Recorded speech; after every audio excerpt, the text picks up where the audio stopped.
Mac, that was a tough one last week. How do you get the mindset right back of this team? What do you do to get the mojo back in this offense? Yeah, I mean, I think when you look at it, like Coach Kenny was kind of just saying, when you watch the film, play in and play out, the game wasn't as bad as maybe it looked, on the scoreboard, the final scoreboard. Obviously, the turnovers at the end, and I've never been a part of a game where there was 3 defensive touchdowns from the other team, and we're on the field for like 30 plays in a row or whatever it was. So just those guys understanding like the magnitude of every play and every little detail, and it's been the turnovers thing has been something we've talked about all year, something that we stress and we emphasize. So we just have to make better decisions with the football and just have a greater awareness of where people are at and always having two hands on the ball in traffic and all the little things. But I think the guys are in good spirits. It's senior night. We want to this senior class and what we've done this year has been great for setting the foundation. So I think they want to play hard for their teammates and play hard to send those guys out the right way. So I think the mood and the energy of practice today was good. Those guys respond to adversity and they handle that stuff really well. So that wasn't too big of an issue. You mentioned working on the turnovers. When you see the turnovers by TJ Finley, the fumble and the interceptions, what do you think he needs to work on? Obviously, you talked about tucking the ball on the fumble, maybe. But what about those passes specifically? Do you think he needs to clean up and maybe just focus on something else besides what he's doing? Yeah, typically when you throw an interception, and really those 2 in the game were a little bit different than the ones prior. Up to this point in the season, really he hasn't thrown really a single interception where it was just like a bad read. It was typically, him extending a play and maybe making a bad decision, on a scramble drill or a tip pass or, it's kind of some crazy circumstance. Those ones, you talk about the interceptions, almost 99% of the time it comes down to where your eye's in the right spot and where you're going through the progression the right way.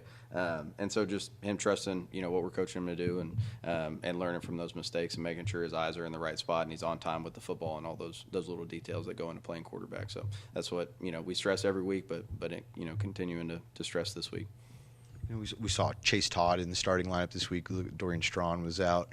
Had to move some pieces around. Sometimes a good thing getting Nash Jones back, but some guys hurt. Has that been an issue the last 2 weeks, or is it just kind of replace and repeat with this O-line? Yeah, I mean, anytime you go into the week and you're down starters, it presents a little bit of a problem when you're moving people around and shuffling some guys in some spots that maybe they're not, they haven't played all year in and they're not as comfortable. But at the end of the day, the expectation doesn't change. The standard for what we want to do on offense is the same, and so we expect those guys who come in and replace them to play to the same level that the starters were doing. And for the most part, those guys, I was proud of the way that Chase played and the way when we put Tank in there, he played really well for a couple series that he got in the game. So, I thought those guys came in and did a good job. Despite the bumps like TJ's kind of faced it this season, he's so close to breaking the school record. How proud of him just coming into despite this being his first year at Texas State, being able to kind of have the season that he's having this year.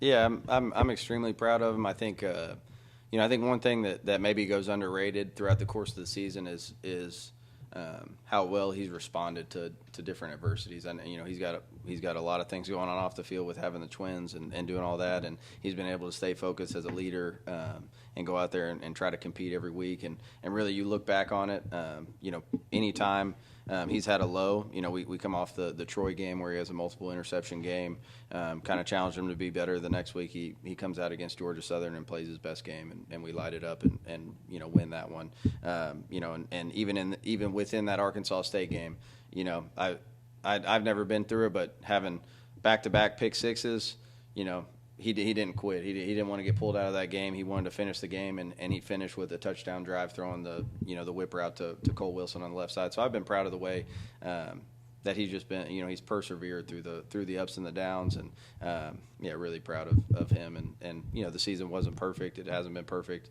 It usually never is.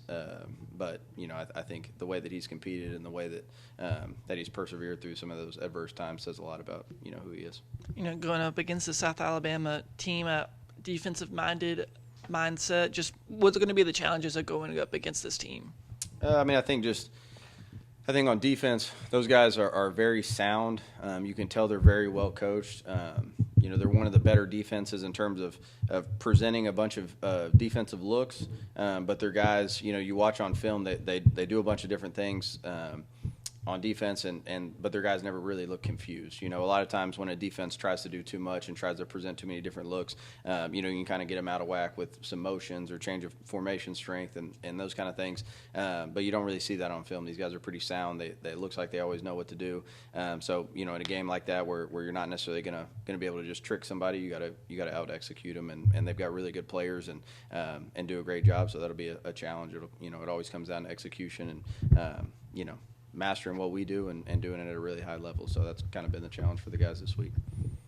When we were talking with Coach Kinney about fixing some of the inconsistencies, and he was talking about how a lot of it is just focusing more on little details in the offseason. Is that kind of your same read, same assessment of what this team needs to do to get a little more consistency? Yeah, I think when you look at inconsistency, on the football field and life, and it really at all times it comes down to discipline. Do we have the discipline to do the routine things over and over and over again and not get bored just being really good at those things? And if we ask you to have your eyes, on the wheel linebacker and then progress it across to the Mike linebacker and then to the curl flat player, like that's what your progression's got to be, and it can't be, can't ever waver on that, and you got to trust what we're coaching you to do. If we tell you, as a guard, you got to take a 6-inch step and play with inside hat placement, that's what it's got to be. And so just just like the little things like that, they kind of all add up. There's a cumulative effect of that. One guy not doing his job can be catastrophic to an offensive play. There's times this year we've had touchdowns open, and maybe somebody misses a block or we block everything up really well up front, and somebody drops a pass, or the quarterback's eyes are in the wrong spot. And so just all 11 guys being consistent and having the discipline of execution on every play is just something that we need to get better at for sure. After a loss like last weekend and even the last couple weeks, how much do you change up your offense, or is it more just you got to execute better what we've been doing, or do you have there's something more in your bag you're going to pull out? Yeah, I think every week we're going to look at it and put the guys in the best position to be successful.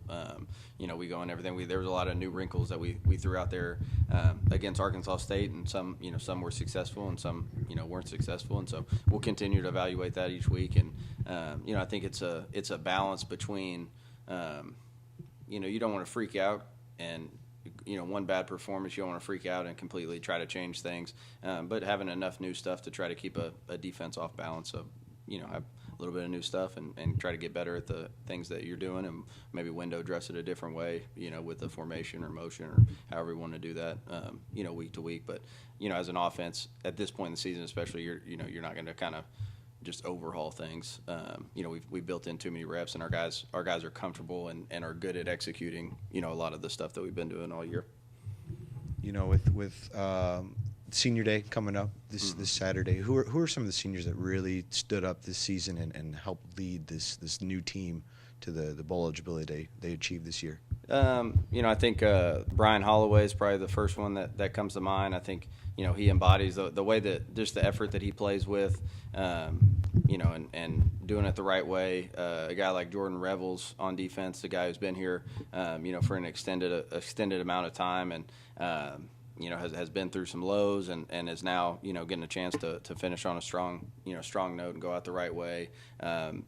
Jamal Jeter, who's kind of seen his role kind of go up and down in his time here, and perseveres, and anytime we need him down on the goal line or a short yardage, he seems to come through for us. So those guys who have been through a lot here and have put in a lot of work and time and effort into this place, and just wanting to send those guys out on the right note.